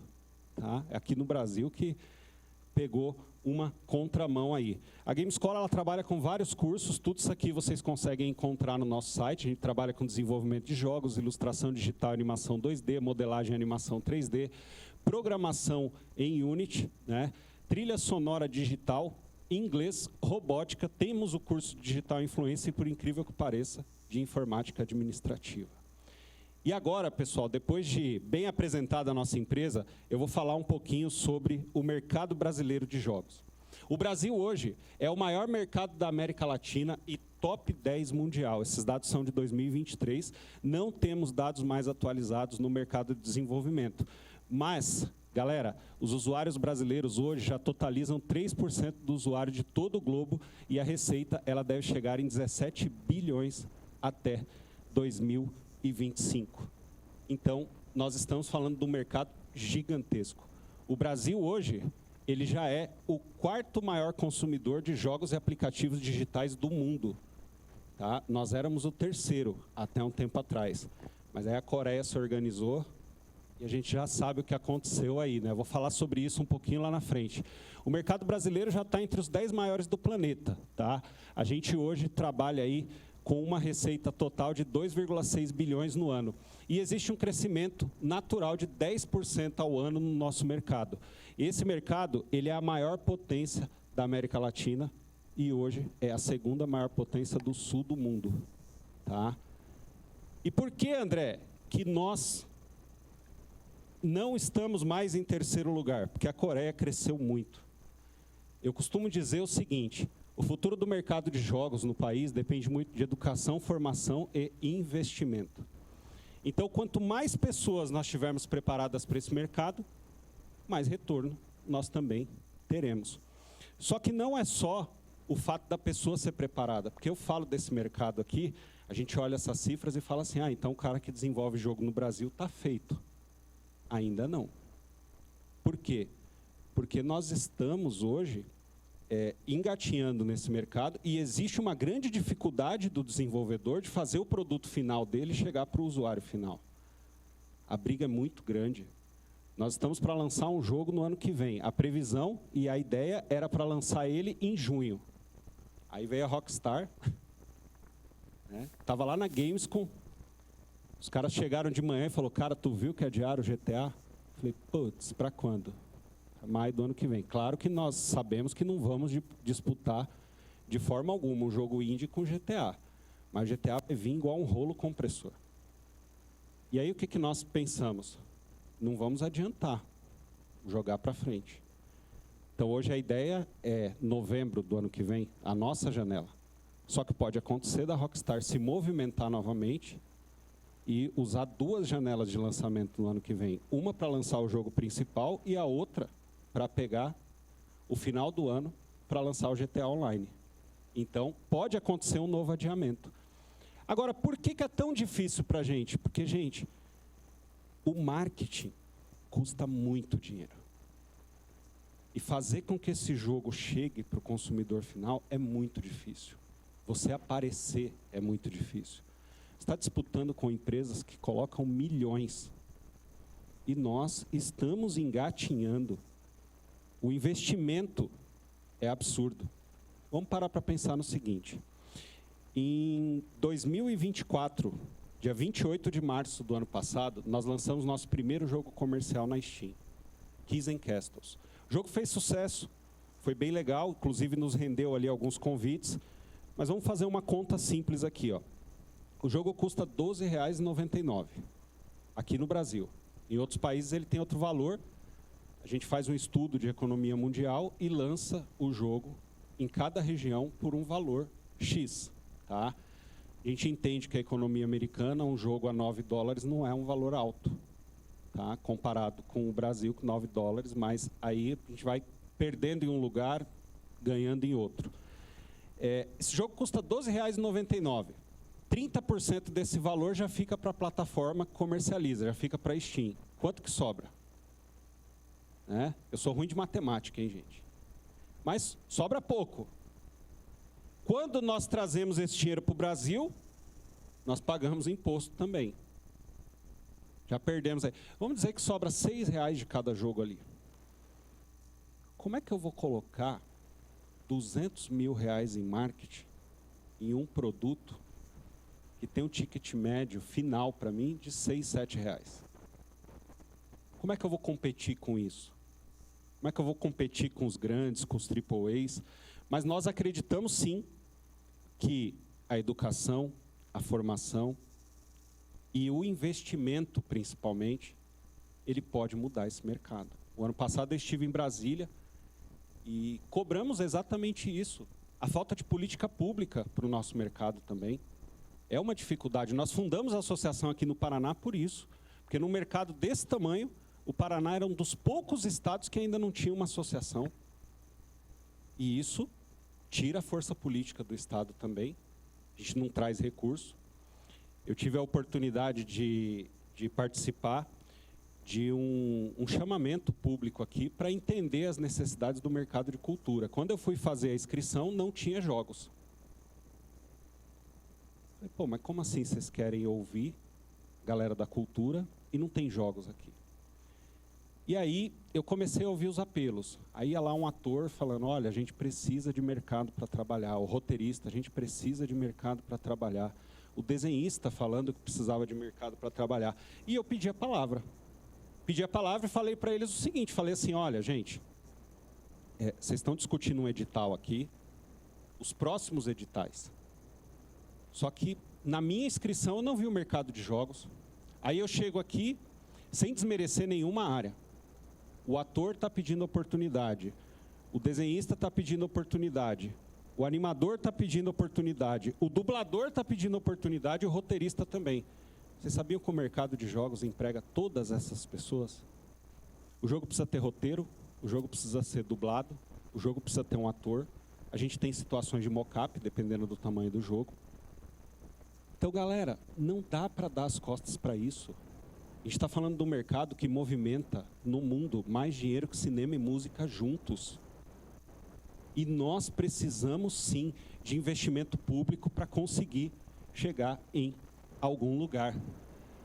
A nossa missão, como escola, é desenvolver experiências transformadoras e sempre causando impacto positivo na vida das pessoas, buscando cada vez mais investimento e formando pessoas para que consigam atuar nessa área.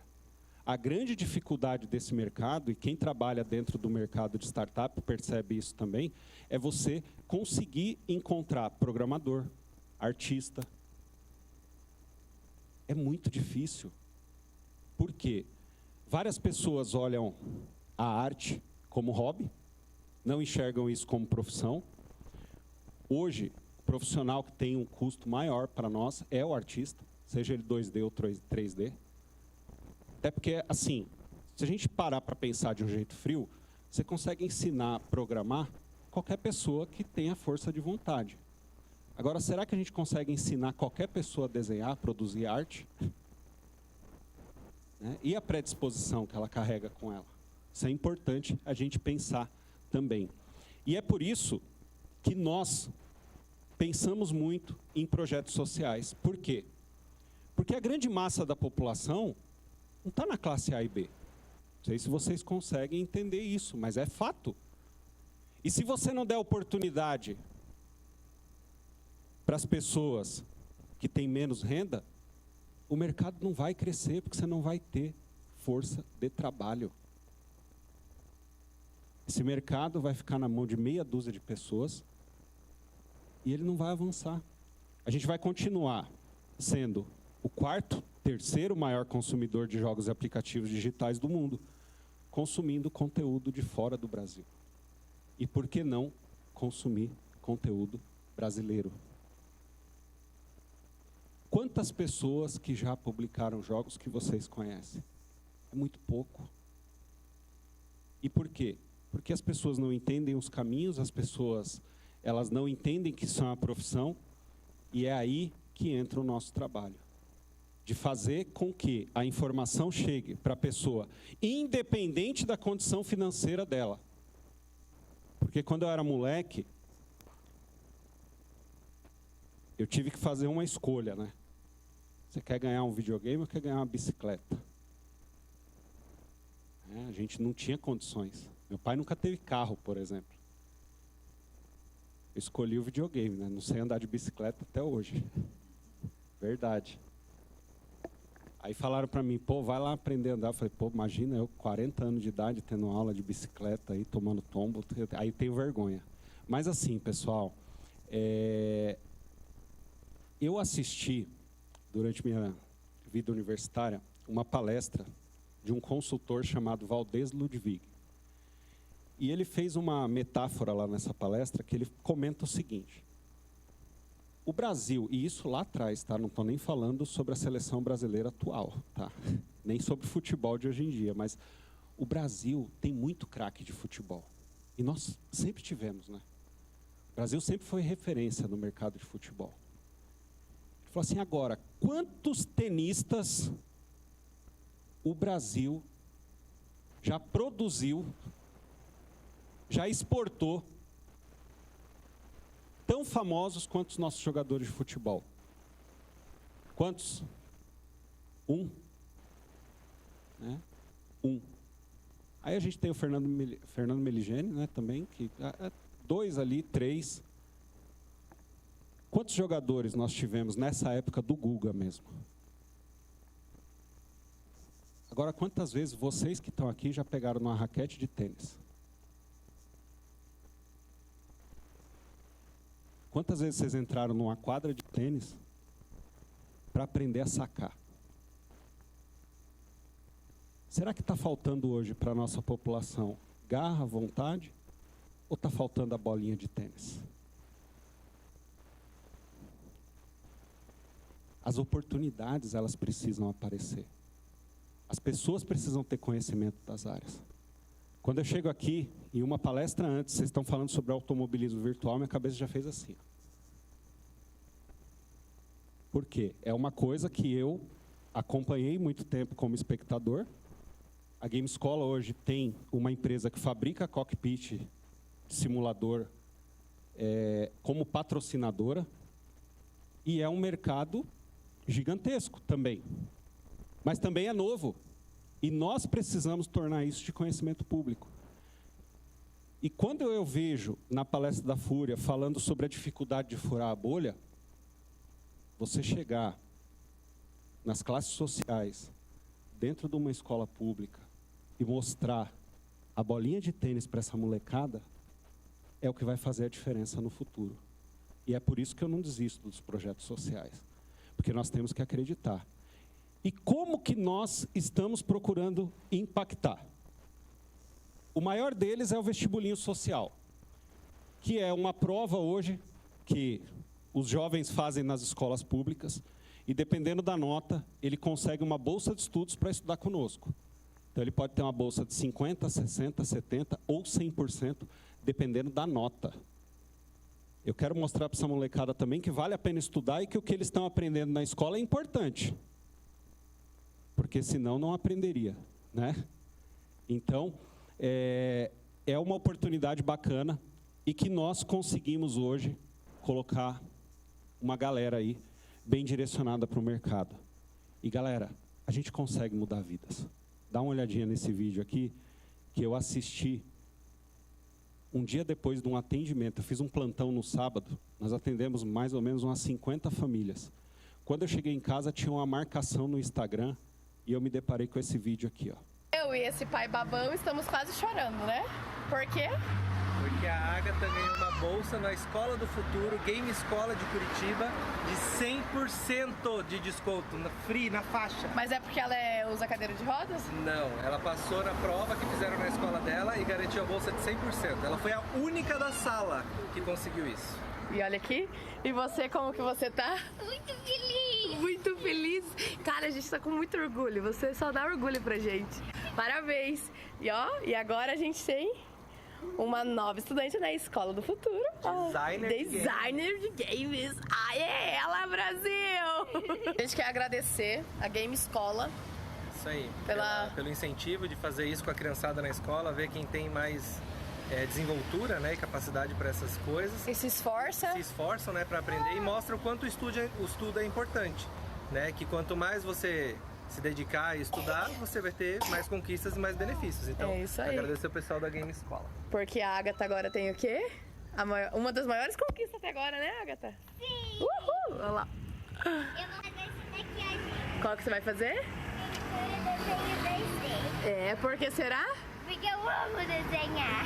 Isso aí. E aí, gente, esse dia eu não tinha nem almoçado, já atendeu muita gente, e não foi eu que atendi a Agatha. Cheguei em casa, vi a marcação, na hora que eu vi esse vídeo, eu, sem mentira para vocês, eu comecei a chorar. Porque eu comecei a enxergar o impacto daquilo que nós estamos fazendo. Eu comecei a perceber a mudança daquilo que nós estamos fazendo. E isso dá um gás absurdo para a gente continuar. E é por isso que nesses 10 anos nasceram outros trabalhos, como as palestras socioeducacionais, como a palestra de combate e prevenção ao cyberbullying, que é um grande mal hoje que os nossos jovens vivem e convivem. E eu não estou aqui para romantizar o bullying, mas a situação do cyberbullying ela é muito pior do que o bullying que nós vivemos lá atrás, né? Eu sofri bullying, eu era nerd. Hoje é legal ser geek, naquela época ser nerd não era tão bom não. Mas assim, quando eu voltava para casa, eu tinha certeza que ninguém ia passar pela minha mãe e me agredir. Ninguém ia entrar dentro da minha casa e me agredir. Com o cyberbullying, a criançada hoje não tem respiro. Então, conscientizar também é importante, tá? Palestras ali de técnica curricular e utilização do LinkedIn, palestras sobre o mercado de jogos e também palestras motivacionais para professores, né? A gente tem uma palestra chamada A Importância do Professor na Sociedade. Até porque, assim, é importante hoje a gente trabalhar em todas as pontas. Você motivar um professor de escola pública, você fazer um trabalho com um aluno de escola pública, você conscientizar, porque é só assim que a gente consegue mudar o mundo. E, de alguns anos para cá, até por influência de um outro patrocinador nosso, que é a do Brasil, Central de Dublagem, nós resolvemos investir em produções. vamos dar uma olhada aqui para os jogos de alunos, vamos ver aqueles que têm potencial, vamos fazer um investimento e vamos lançar esses jogos comercialmente. E isso é importante por quê? Porque o meu aluno, ele sonha em ir para uma BGS. E se ele perceber que um jogo criado por um outro aluno participou de um evento desse tamanho, ele vai se dedicar mais nos estudos. Ele vai entregar um projeto final com mais qualidade. Porque esse projeto pode ser lançado. Ele pode receber um investimento, mesmo que seja mínimo, para poder participar. Então, fazer esse trabalho com produções de alunos é importante. E como eu tinha comentado com vocês, o nosso primeiro jogo comercial foi lançado dia 28 de março. E olha como não é tão difícil esse mercado. O jogo ele caiu na graça de uma galera, apareceu em análise de YouTube, gente, apareceu no canal Aperte Start, Assopra Fitas, 16 Bits da Depressão, um monte de canal. E com 3 meses, nós fomos convidados para fazer um painel na Gamescom, apresentando o jogo para o mundo. Foi transmitido para o mundo inteiro esse painel, foi muito legal. Estive lá com o Bruno Sangregório, que foi o diretor de localização do jogo. O jogo é todo dublado. O Bruno Sangregório, que é diretor de dublagem lá do Brasil, também faz a voz do Levi do Attack on Titan. Um baita de um profissional. E a do Brasil, ela também é escola. Ela também forma profissionais. E tivemos a honra de contar com o Daniel Bisoni, que é esse cara aqui, que é um ator. Ele está na série DNA do Crime, da Netflix. Mas o primeiro trabalho de dublagem dele foi o nosso jogo. Porque ele era aluno da do Brasil. Então foi uma oportunidade para ele e para o Rodrigo, que foi nosso aluno. E eu costumo dizer que foi a primeira personificação de tudo aquilo que a gente acredita. Porque o Rodrigo entrou lá como aluno com o sonho de desenvolver jogo e depois de alguns anos estava no palco do maior evento de games do mundo. Outra mudança a gente consegue perceber aqui na vida do Aleph e do Nicolas, que são 2 profissionais que foram nossos alunos e que participaram do projeto Reproach, que foi contemplado no PROAC, que é um edital que aconteceu lá em São Paulo. O Nicolas foi programador em Unity. Hoje o Nicolas é nosso instrutor, foi nosso aluno, hoje trabalha na Spark Studios também. Trabalhou com a Maurício de Souza Produções. Inclusive, ele trabalhou na programação da última série animada da Turma da Mônica, que acho que é Venha Brincar ou Vamos Brincar com a Turma da Mônica, que está no Globoplay. Aquilo ali, na verdade, é um jogo que ninguém controla, que é muito mais barato você fazer uma animação em Unity do que você usar aquelas fazendas de renderização que a gente via nas reportagens antigamente. Então, é bem bacana ver esse trabalho. O Aleph cuidou da UI do jogo e o Nicolas cuidou da parte 3D e de toda a concepção do projeto. Receberam verba pública. Agora, aqui foi onde eu comecei a mudar a chave para a questão da associação. Porque esse edital, eles conseguiram em São Paulo. Quer dizer, os caras têm que sair do estado deles para conseguir brigar por um valor que poderia estar vindo para cá. Kiss & Castles, que é o que eu comentei com vocês, ele realmente fez um sucesso muito grande. Ele participou da Gamescom. O ano passado estivemos na Brasil Game Show. O jogo estava na área indie. Foi eleito o 8º melhor jogo do evento, por votação popular. Então isso é bacana, pessoas que a gente nem conhece, pessoas que a gente nunca viu, votaram no game e o jogo ficou em 8º lugar lá, pelo portal, The Geek News, se eu não me engano. E para quem não conhece o Kiss & Castles, eu trouxe um trailer aqui. Gente, esse é um jogo que foi totalmente desenvolvido por um aluno. O jogo demorou 3 anos para ser concebido.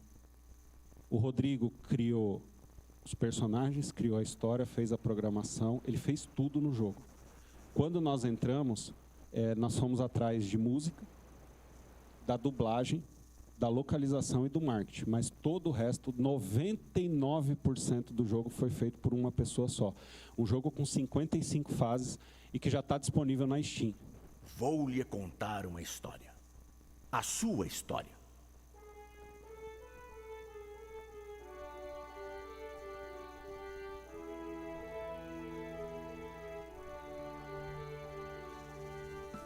Você irá entrar em um mundo cheio de mistérios e desafios. Florestas, desertos, ilhas piratas, casas mal assombradas, com dezenas de lugares para você se aventurar e... Ah, sim, claro. Acidentes acontecem. Enfim, dezenas de fases e... Ora essa. Pare de me interromper, preste atenção. Continuando. Fases para dar e vender, itens escondidos e muito mais. Tudo isso em Keys and Castles.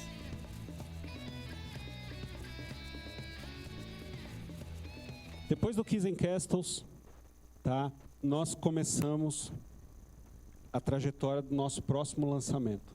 Só que aí a gente tem que voltar no tempo. Por quê?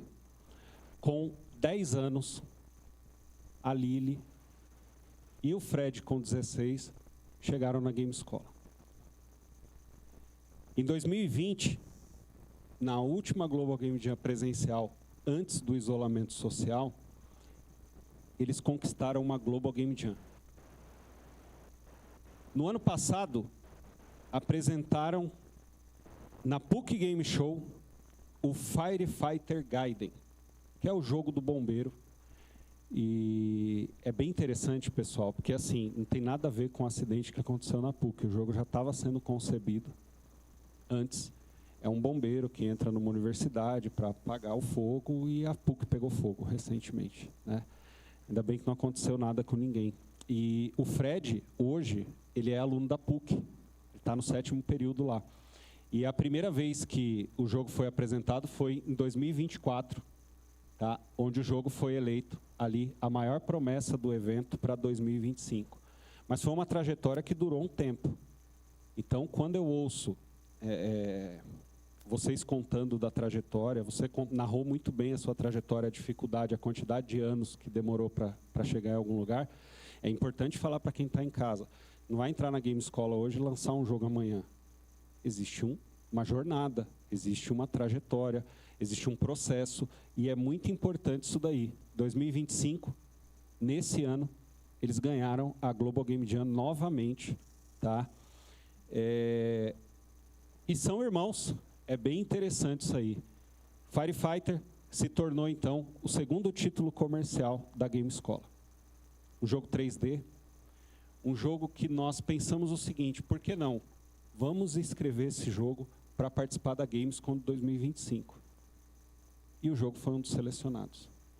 Mais de 700 jogos inscritos, apenas 7 entraram no panorama estudante. E o jogo foi um sucesso. Foi um sucesso tão grande que nós recebemos o representante da Unity, o Esteban. Cara, isso aqui foi surreal, porque o cara veio, jogou e começou a bater um papo com os moleques. Depois me chamou para conversar, falou, olha, missão cumprida.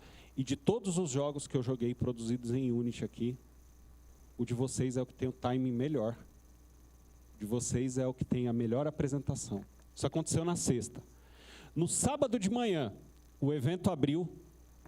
E esse outro camarada aqui, ó, estão vendo o uniforme dele ali, né?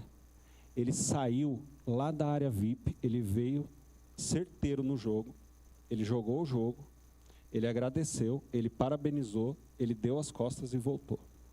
E depois disso, nós abrimos ali algumas conversas com a Unity para o futuro lançamento do jogo também. Para quem sabe aí a gente tem um apoio. Então, quando a gente começa a perceber isso, a gente começa a ver que tudo isso que eu comentei com vocês, de dar oportunidade, de dar educação, a Lili está com 17 anos, estuda em escola pública. E ela está com a oportunidade de mudar a vida dela dentro desse mercado. E é possível. Assim como é possível para qualquer pessoa, se tiver a formação. Agora, com certeza, tem gente aí que está curioso para ver como é o Firefighter Gaiden, olha só.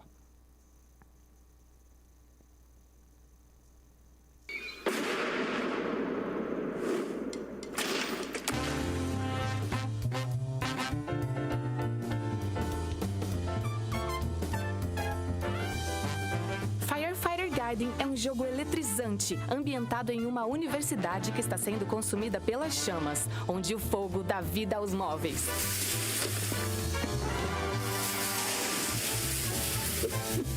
Como um bravo bombeiro, sua missão é derrotar os objetos flamejantes com sua poderosa mangueira e seu machado afiado para salvar a universidade. Prepare-se para uma jornada intensa de exploração, em busca de melhorias e novas habilidades que te levarão a novos caminhos pela universidade, enquanto você enfrenta móveis em chamas, determinados a impedir seu progresso e a espalhar o caos. Pessoal, o segundo trailer está previsto, porque o jogo já está muito melhor. Na Gamescom ele já estava muito melhor. Extremamente ali mais bonito. E a gente trabalhou muito forte. Vamos trabalhar ainda mais forte. Adiar não é um problema. Na verdade, nos dá mais tempo para entregar um produto final ainda melhor. Adicionar na wishlist é importante. Então, quem está aqui, tiver Steam, já quiser escanear, vou deixar aqui. Quem estiver em casa, adiciona na wishlist também, que para a gente é extremamente importante. Isso cria uma atração, um engajamento. E um dos saldos que nós trouxemos da Gamescom, com a participação do Firefighter lá, foi que nós conseguimos o port para Nintendo Switch e Nintendo Switch 2. Então o jogo ele não chega só para Steam. Ele vai chegar para Nintendo Switch 2 e começamos as negociações para levar esse jogo também para as plataformas Xbox e PlayStation. E a ideia é sim fazer com que seja um negócio gigantesco.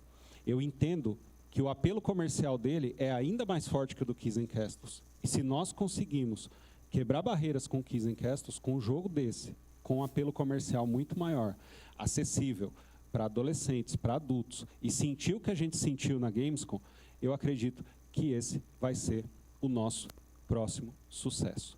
Galera, eu vim compartilhar um pouco dessas histórias com vocês, justamente para que vocês consigam perceber que aquilo que a gente acredita vai muito de encontro ao que vocês acreditam. Vocês estão dentro de uma universidade. Vocês sabem que a formação, que a educação, ela pode mudar o mundo. Vocês sabem que o preparo, o treino, ele pode mudar o mundo. E é exatamente nisso que a gente acredita. Eu quero agradecer o pessoal da Azuri pelo convite, porque eu tenho certeza que é exatamente assim, é juntos que nós vamos conseguir construir o futuro. Obrigado. Meus dados estão aqui. Quem quiser pegar aí também, tem o WhatsApp direto, tem e-mail, tem ali o site e as nossas 2 unidades. Antes de encerrar, alguém tem alguma pergunta? Não? Se afiliar? Ó, é só ligar. Só ligar. Tem turma aberta direto, pessoal. Pode dar uma olhadinha lá. Empresas que estiverem acompanhando de casa e tiver interesse também em apoiar as nossas causas sociais, os nossos projetos, tudo isso custa muito caro. Então, se tem deslocamentos, tem palestra, todos esses trabalhos eles são gratuitos para dentro das escolas públicas. Tá? As bolsas de estudo também, elas têm um custo absurdo, então quem quiser, entre em contato conosco. Tá? Assim, é um trabalho bem interessante. Então, chegou ali, ó, adiciona a gente no Instagram, liga, manda mensagem no WhatsApp, aparece na escola no horário de funcionamento, que a gente vai ter o maior prazer aí em atender cada um de vocês, tá? Mais alguma pergunta? Diga, Pedro.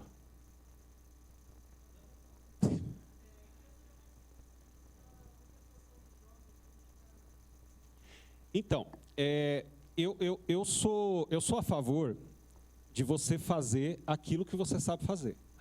Tá? Porque aí você vai fazer bem feito. Aquilo que você não sabe fazer, você tem que procurar pessoas boas que façam. E a Game Escola, há alguns anos, ela formalizou uma parceria com a do Brasil Central de Dublagem, né, que hoje é a maior escola e estúdio de dublagem do país. Os caras são, assim, o estúdio que mais dublou anime no Brasil. Eles fizeram a localização do jogo do Cavaleiro do Zodíaco para PlayStation 5. Fizeram muita coisa. E a do Brasil também tem uma escola. Então, deu um casamento ali muito bacana. A do Brasil, inclusive, foi a empresa que me estimulou a fazer produção. Porque a do Brasil forma os alunos, ela pega as produções de fora e ela coloca esses alunos também para dublar. E a Zódia Pereira, que é a CEO da do Brasil, que ela foi a primeira Emília do Sítio do Pica-Pau Amarelo. E o filho dela, o Hermes Baroli, que é o Ceia de Pegasus, dublou Edward Norton no Clube da Luta, né? É CEO lá também. E o Bruno Sangregório, que é o coordenador do Brasil, eles falaram para mim, cara, a gente podia fazer um intercâmbio. Por que você não começa a lançar jogos de alunos e nós fazemos a localização? A gente pega um aluno que está se formando, é a oportunidade dele gerar um portfólio. Tá? O custo da Game Escola, obviamente, ele vai ser menor, e a do Brasil tem essa consciência. A do Brasil, hoje, ela faz jogos indie.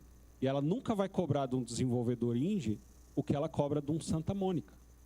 Ela nunca vai cobrar de um desenvolvedor indie o que ela cobra da Ubisoft. Então, ela vai equalizar ali. Até porque eles também têm interesse do avanço desse mercado aqui no Brasil.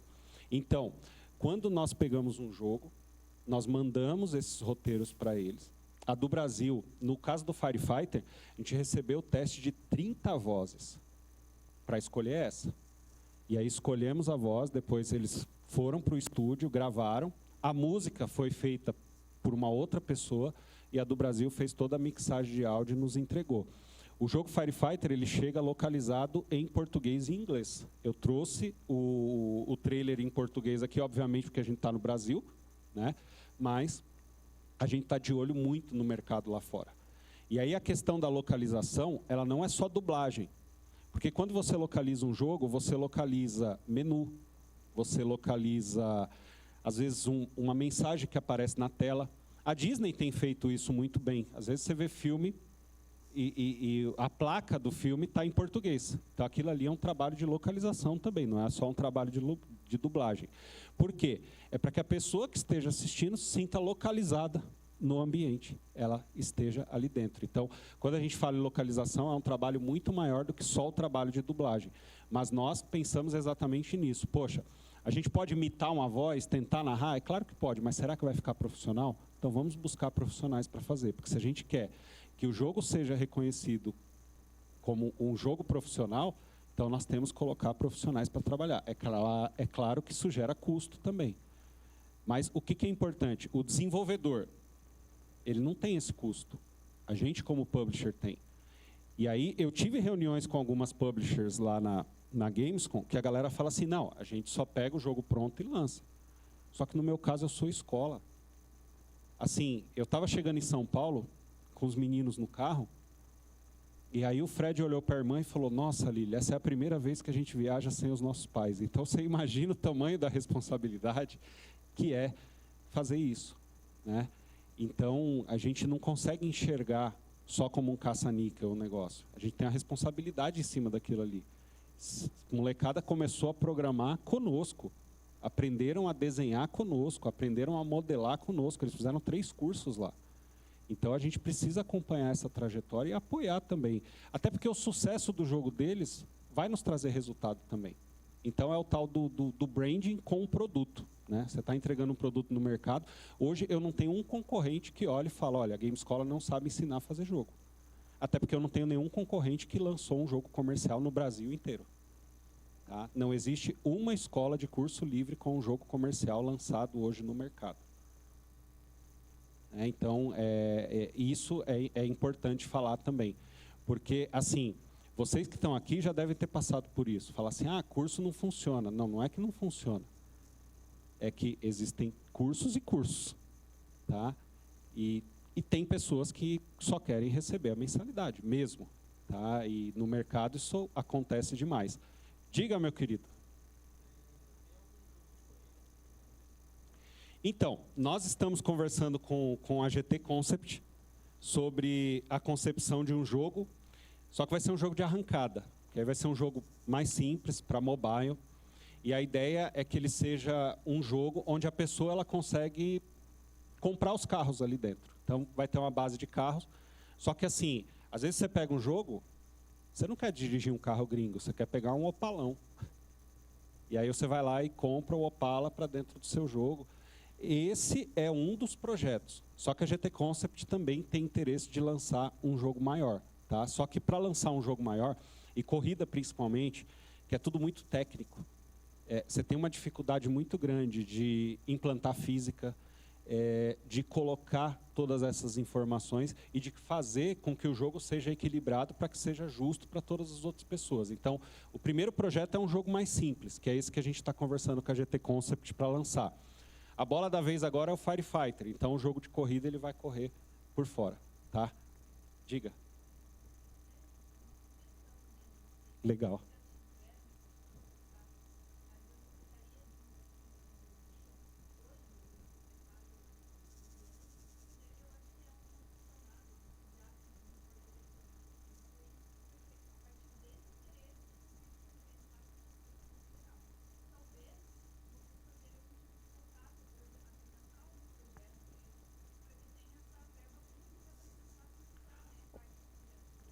Ótimo, ótimo. Gente, assim, alguns avanços já aconteceram, tá? Nós tivemos aqui a inauguração do Estúdio Riachuelo, em Curitiba, vocês viram isso, né? Inclusive, na primeira mostra dos jogos desenvolvidos em Curitiba, o Kids & Castles estava lá. A Game Escola está participando do edital para cursos para a população. Gente, esse é o sonho da minha vida, né? Receber o dinheiro para dar curso gratuito para quem quiser fazer. Então, a gente já está no edital lá.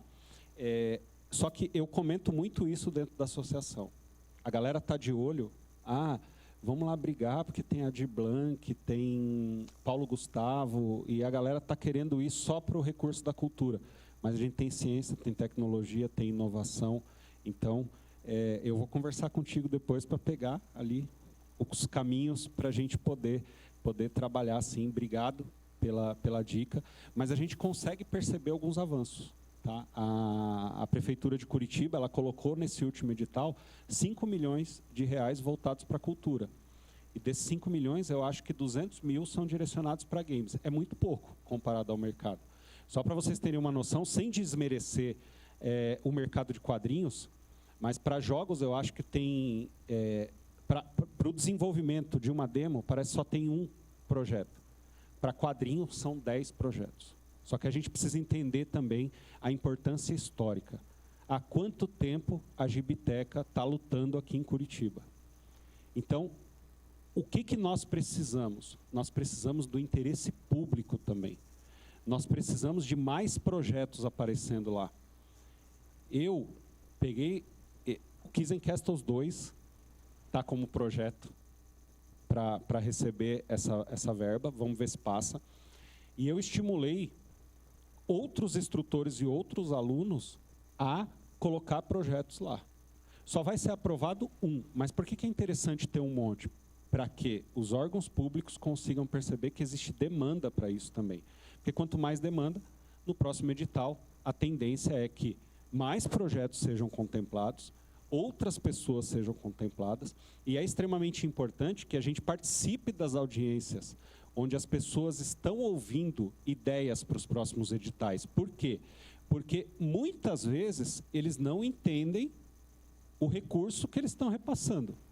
Então, a pessoa que vira e fala assim, 50 mil reais para você desenvolver um jogo.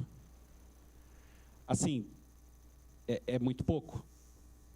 Tá? Para dentro desse mercado é muito pouco. E o que falta hoje, que eu percebo na questão da política pública, e aí que eu tinha comentado sobre a Coreia e não falei, o dinheiro público ele existe, o dinheiro público ele entra, mas e a preocupação com o retorno desse dinheiro? E a preocupação com o retorno de cada projeto? Porque assim, vamos pegar a Coreia de exemplo. A Coreia investiu em música, lá atrás. Olha o que o K-pop virou. Aí os caras falaram assim, agora vamos investir no cinema, ganharam um Oscar. Vamos investir em novela. Por mais que você não assista dorama, você sabe que existe. E, recentemente, vamos investir em jogos. Lies of P e Stellar Blade chegaram no mercado. E o criador do Stellar Blade é o homem mais rico da Coreia.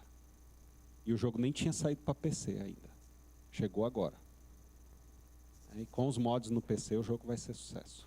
Eu não tenho dúvida disso. E isso mostra que o emprego correto do dinheiro público / o acompanhamento para o retorno E o estímulo de que isso se torne um projeto comercial é importante. Porque não adianta você dar o dinheiro só por dar. Pelo menos é o que eu acredito. Tá? É igual a bolsa de estudos. Eu dou a bolsa de estudos para o aluno. Ele vai estudar comigo gratuitamente. Ele não pode faltar em 3 aulas seguidas. Ele tem que ter uma média. Tem umas regrinhas. Porque ele também tem que me entregar. Poxa, ele vai fazer um curso ali que custa R$500 por mês, gratuitamente durante um ano. Então, ele precisa também dar esse retorno para a gente. Né? Quando a gente olha para a política pública que funciona, a gente consegue perceber a grande diferença. E assim, a Coreia não vai parar. Vocês podem ter certeza, não vai parar. Nós teremos ainda mais projetos. Agora, um país que arrecada tanto quanto a gente arrecada, ele poderia estar muito melhor posicionado dentro desse mercado. Fiquei muito feliz na semana passada que na Xbox Showcase foi anunciado um jogo brasileiro em português, o trailer passou lá, e o jogo vai se passar na Guerra de Canudos, né? Então fiquei muito contente com isso, fiquei bastante contente mesmo. Aquilo ali deu um gás absurdo. Isso mostra que o nosso mercado ele tem tudo para explodir. Ele precisa também de apoio interno, né? O usuário precisa ir lá e comprar. Não é só vender para fora, tá? Gente, mais alguma pergunta, alguma dúvida? Eu estou estourando tempo, né? Estou, né? Imagino que sim. Galera, eu quero agradecer. Eu quero dizer para vocês que eu vou continuar lutando por esse mercado de jogos aqui no Brasil. Vou continuar lutando, sim, pela presença do Estado do Paraná hoje no nosso país e até no mundo, tá? Eu não sou uma pessoa que eu costumo negar apoio para ninguém. Tá? O pessoal da Azuri mesmo já me procurou e a gente ajudou como pôde, mas ajudou. E o importante é não dar as costas, porque é juntos que a gente vai conseguir construir o futuro. Beleza, gente? Obrigado, viu?